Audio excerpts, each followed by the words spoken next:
गुरुर्ब्रह्मा गुरुर्विष्णु गुरुर्देवो महेश्वर गुरुर्साक्षात् परं ब्रह्म तस्मै श्री गुरवे नमः। सतगुरु चरण सरोज में बारहीं बारे प्रणाम। जो शरण हैं जीव के अभय बरद सुखधाम। परम पुरष पूर्ण धनी सतगुरु पूर्ण काम। तिनके श्री चरणार में श्रद्धा सहित प्रणाम। गुरु चरणामृत पान कर तीन ताप मिट जात। आदि व्याधि नाशे सकल आवागमन न सात। पावन रज चरणार की जो मस्तक पे लगाए। ज्ञान चक्षु तिस जीव का निश्चय ही खुल जाए। सकल देव जिनको भजें ऋषि मुनि धरत ध्यान। परमहंस बन जगत में प्रगटे सोए भगवान। बोली राधा कृष्ण की जय। बोल जयकारा बोल मेरे गुरु महाराज की जय। आज मैं आपको आनंद संदेश के माध्यम से आत्मा को अंतर्मुख करो के बारे में कुछ बताने के लिए जा रहा हूँ कि संसार का प्रत्येक मनुष्य स्थायी सुख चाहता है, शाश्वत आनंद चाहता है। ऐसा तो संसार में कोई भी मनुष्य न मिलेगा जो दुख की इच्छा रखता हो। सभी हर समय सुखी रहना चाहते हैं, खुश रहना चाहते हैं।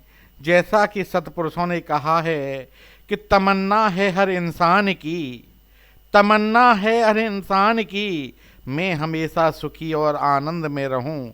कभी भी दुख मुझको न सताए, कभी भी दुख मुझको न सताए, सदा खुशियों से भरपूर रहूं। अगर देखा जाए तो मनुष्य इस सुख आनंद एवं खुशी की इच्छा को दृष्टिगत रखकर ही दिन रात भाग दौड़ करता है, प्रयत्न और पुरुषार्थ करता है। किंतु देखने में यही आता है कि दिन रात प्रयत्न एवं पुरुषार्थ करने पर भी सुखी होने की अपेक्षा आम संसारी मनुष्य दुख की दल दल में और अधिक अधिक धंसता जा रहा है। योगीश्वर प्रबुद्ध जी राजा निमि के प्रति उपदेश करते हुए कहते हैं कि मनुष्य सुख की प्राप्ति और दुख की निवृत्ति के लिए सब कर्म करते हैं, परंतु देखने में यही आता है कि उनके कर्मों का फल विपरीत होता जाता है। अर्थात वे सुख के स्थान पर दुख ही पाते हैं और दुख निवृत्ति के स्थान पर दुख दिन प्रतिदिन बढ़ता ही जाता है।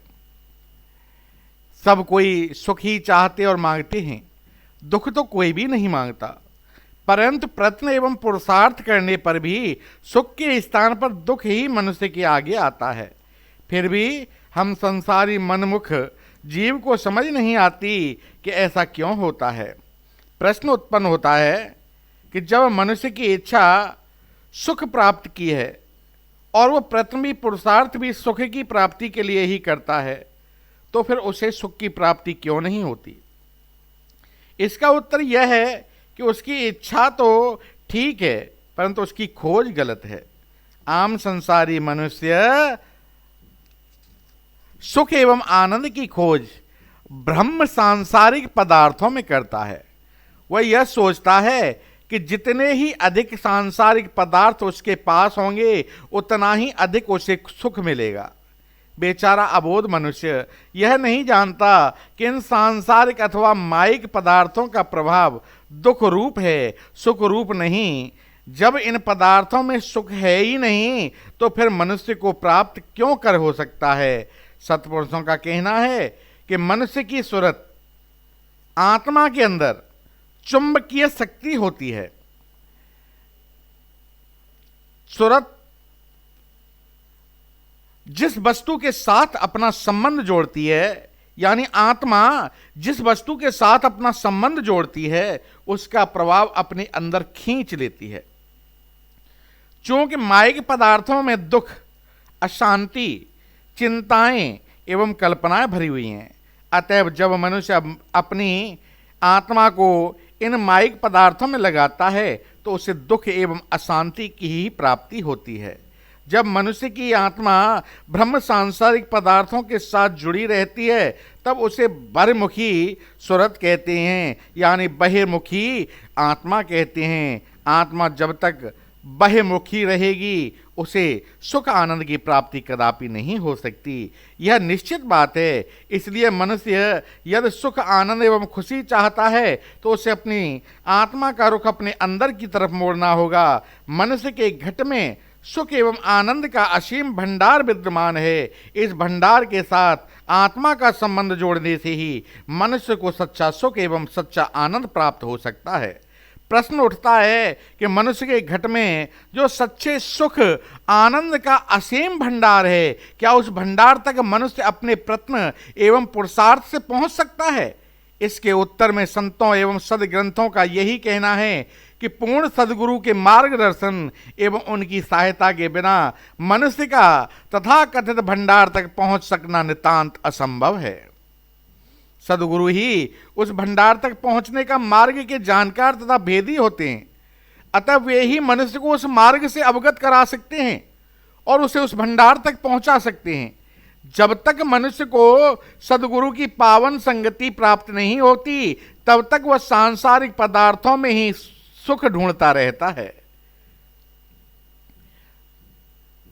एक सत्पुरुष जी ने कहा है कि सब कुछ अपने घट में ही विद्यमान है, अर्थात रोजाना एवं शाश्वत आत्मिक सुख एवं आनंद के भंडार अपने अंदर ही मौजूद है।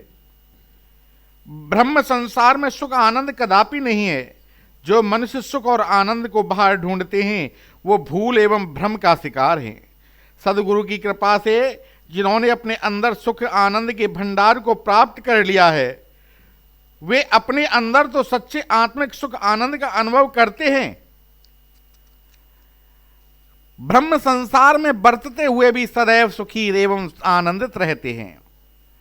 सत्पुरुष मनुष्य को अपने कल्याणकारी एवं हितप्रद वचनों द्वारा समझाते हैं कि ऐ मनुष्य, सांसारिक अथवा मायिक पदार्थों में सुख नाम को भी नहीं है, इसलिए संसार में सुख ढूंढने का प्रयत्न न कर। सांसारिक पदार्थों में तुझे जो सुख भासता है वह केवल छलावा मात्र है, अन्यथा सुख तो कहीं और है, अर्थात तेरे घट में है। असली ठिकाने पर ढूंढने से ही तुझे सच्चे सुख की प्राप्ति होगी। एक कथा मुझे याद आती है कि एक रानी महल की छत पर धूप में स्नान कर रही थी। स्नान करते समय उसने अपना 9 लक्खा हार उतार कर अपने पास ही एक तख्त पर रख दिया था। जब रानी स्नान कर रही थी तो उसी समय आकाश में उड़ती हुई एक चील की नजर उस हार पर पड़ गई। उसकी चमक से आकर्षित होकर उसने उसे कोई खाने वाली वस्तु समझा। वह एकदम नीचे आई और उस हार को चोंच में उठा करके पुनः आकाश में उड़ गई। रानी के साथ साथ दासियों ने भी शोर मचाया, परंतु चील थोड़ी ही देर में आंखों से ओझल हो गई। राजा को जब ये सूचना मिली कि रानी का 9 लक्खा हार चील उठा करके ले गई है तो उसने सैनिकों को चारों ओर दौड़ाया, परंतु जब वे उस चील और हार का कुछ भी पता न लगा सके तो राजा ने सारे नगर में घोषणा करवा दी कि कोई भी रानी के 9 लक्खा हार खोज करके लाएगा उसे उस व्यक्ति को उचित पुरस्कार दिया जाएगा। यह घोषणा सुनकर के एक गरीब व्यक्ति यह सोच करके उस हार की खोज में निकला कि देव योग से यदि उसे यह हार मिल जाए तो वह राजा से पुरस्कार प्राप्त करके सुखपूर्वक जीवन व्यतीत करेगा। वह जहां कहीं भी कोई चील दिखाई देती उसी को देखने लग जाता कि शायद उसके मुख में हार हो। इस प्रकार कई दिनों तक वह कभी किसी चील के पीछे कभी किसी चील के पीछे भागता रहा, किंतु जब उसे हार का कुछ भी पता न चला तो निराश होकर के नगर के बाहर स्थित एक सरोवर के किनारे एक वृक्ष की छाया में लेट गया, जहां उसकी आंख लग गई। कुछ देर बाद जब उसकी आंख खुली तो उठकर सरोवर पर हाथ मुंह धोने लगा। तभी उसने क्या देखा कि एक हार सरोवर में पड़ा हुआ है। हार देखकर उसकी प्रसन्नता का ठिकाना न रहा। उसने तुरंत कपड़े उतारे और हार निकालने के लिए सरोवर में कूद पड़ा और उस स्थान पर डुबकी लगाई जहां पर उसने हार दिखाई दिया था, किंतु उसे उस स्थान पर कुछ भी नहीं मिला। थोड़ी देर तक यत्न करने के उपरांत वह सरोवर के बाहर निकल आया और मन में सोचने लगा, हार मुझे दिखाई तो दिया था, फिर मिला क्यों नहीं? क्या मैंने स्वप्न देखा है अथवा मुझे धोखा हुआ है? इतनी देर में सरोवर का जल पुनः शांत हो गया। वह व्यक्ति क्या देखता है कि हार तो सरोवर में ही मौजूद है। यह देखकर वह पुनः सरोवर में और कूद पड़ा, परंतु इस बार भी हार को प्राप्त करने में वह सफल नहीं हुआ। इस प्रकार उस बेचारे ने अनेकों बार सरोवर में डुबकी लगाई, परंतु हार उसके हाथ नहीं लगा। वह माथे पर हाथ रखकर सोचने लगा, यह क्या जादू है कि हार सरोवर में दिखाई तो देता है, परंतु मिलता नहीं। एक महात्मा जी बड़ी देर से दूर खड़े यह तमाशा देख रहे थे कि एक व्यक्ति सरोवर में डुबकी लगाकर कुछ ढूंढने की कोशिश कर रहा है, प्रयत्न कर रहा है, परंतु अपने उद्देश्य में सफल नहीं हो पा रहा है। अंत में उसे निराश देखकर वे उसके निकट गए और पूछा, क्यों भाई, तुम्हारी कौन सी वस्तु सरोवर में गिर गई है जिसे निकालने की बार बार कोशिश कर रहे हो? वह पहले तो व्यक्ति यह सोचकर चुप रहा कि यदि मैंने सच्ची बात इन महात्मा जी को बतला दी तो यह भी पुरस्कार की राशि में भागीदार बन जाएंगे, परंतु फिर यह सोचकर कि मुझे अनेकों प्रयत्न करने पर भी हार मिला नहीं, यदि यह महात्मा जी हार को खोज निकालने में मेरी सहायता करके पुरस्कार में भागीदार बन जाएंगे तो इसमें हानि क्या है, नुकसान क्या है? यह मन में विचार करके उसने महात्मा जी से विनय की कि महात्मन, रानी का 9 लाख का हार गुम हो गया है और राजा ने उसके लिए पुरस्कार की घोषणा की है।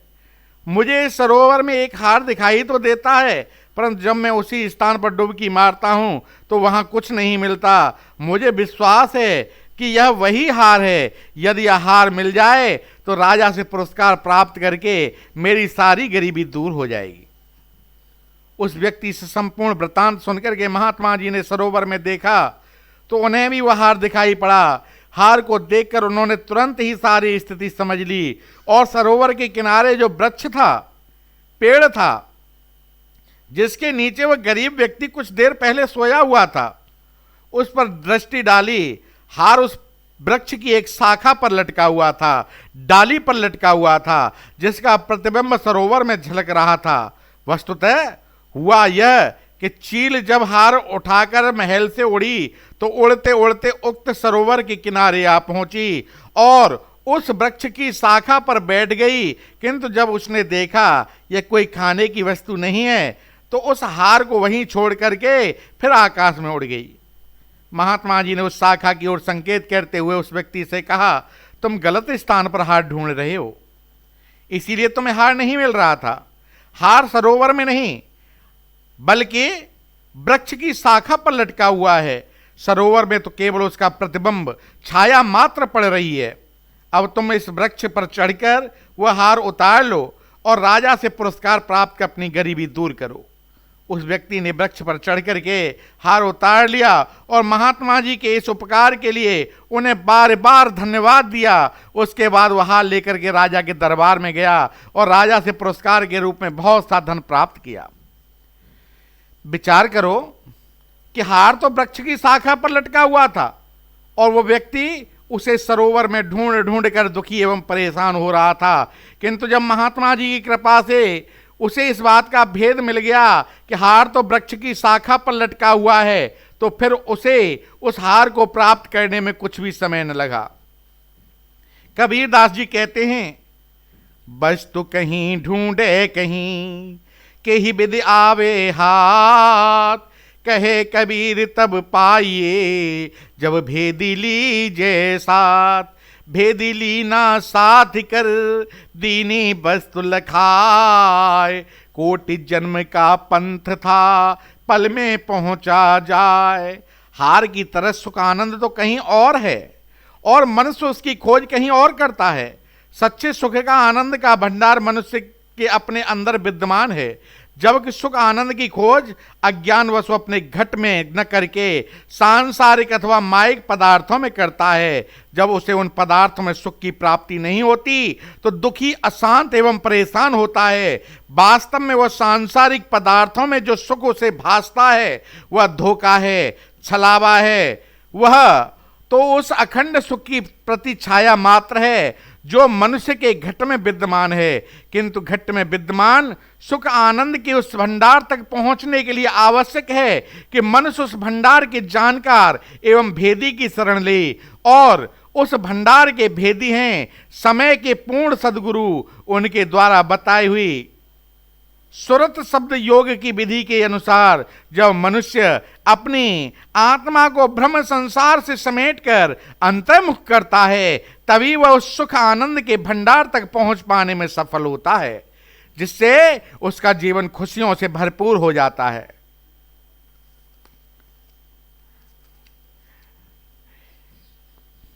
इसलिए जो मनुष्य सच्चे सुख, सच्चे आनंद और सच्ची खुशी के अभिलाषी हैं उन्हें चाहिए कि समय के पूर्ण सद्गुरु की चरण ग्रहण कर उसे सुरत शब्द योग की युक्ति सीखें और उसके द्वारा अपनी आत्मा को संसार की ओर से मोड़कर अपने घट में ले जाएं। ऐसा करने से ही उसकी अभिलाषा पूरी होगी, अर्थात उसका यह जीवन भी सुखानंद से भरपूर हो जाएगा और परलोक भी सुखमय बन जाएगा। जय श्री राधे, जय श्री कृष्णा। मेरा सभी भाइयों बहनों से करवत निवेदन है कि मेरे भक्ति उमंग नाम के चैनल को सब्सक्राइब एवं लाइक करके मेरी भक्ति को बढ़ाएं। जय श्री राधे, जय श्री कृष्णा, जय श्री राम।